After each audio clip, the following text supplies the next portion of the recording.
to understand that. And then secondly, there is the irresponsibility of a political and military elite in Nigeria. The irresponsibility of the political elite by cashing in on this poverty. We all know what started Boko Haram. Everybody knows. It was started in Borno by the then Borno governor, Ali Sharif. He is still roaming the streets freely. Yes. When Yusuf was caught alive, who created it? The ECOMOG. Who created the ECOMOG? We have to look at the root cause in order to find a solution.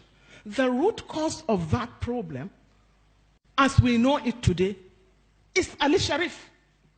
He used them for his own political machinery. He armed them as his political thirds. He even made one of them a commissioner. But they became too powerful.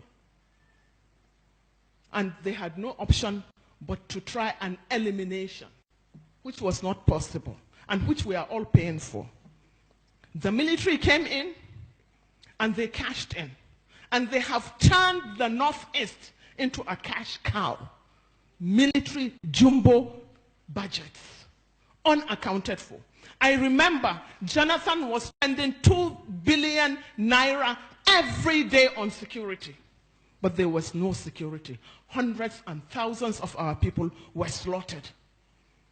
And we also know that the army, more than anything else in Borno and Yobe, have contributed and enforced this so-called terrorism. Terrorism has become a multi-billion-dollar industry. It is a multi-billion-dollar industry. It is not only national, but it is international. But let us talk of Nigeria, because that is what concerns me. We know, I have been part of a committee that investigated the atrocities of the Boko Haram. And that committee indicted the military more than anything else. There is no house in Borno that the military has not either killed or raped or plundered. There is no house in Borno.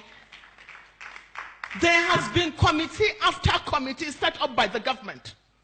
And the government has failed to bring these people to book. In fact, this current leadership of the military in Nigeria today are an extension of that one.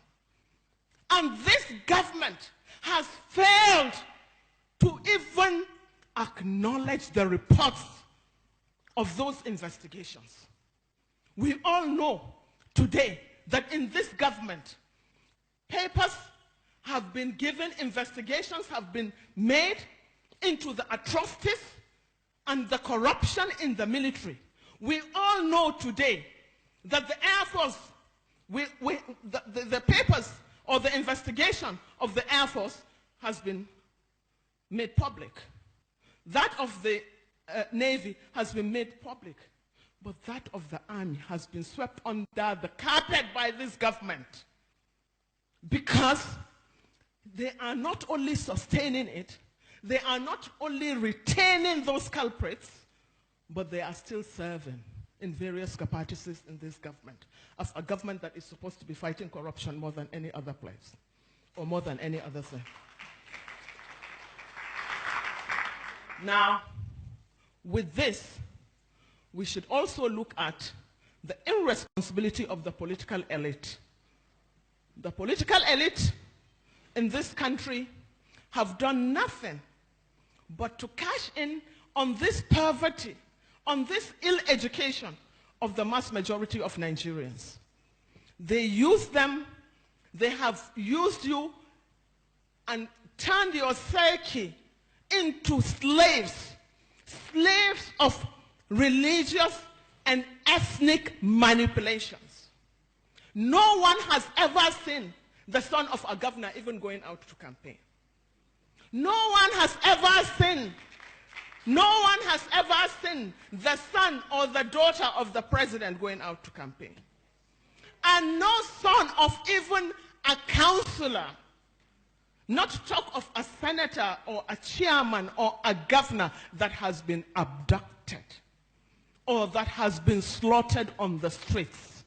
But the idiots that call themselves the masses allow themselves to be used through religion or ethnicity to divert attention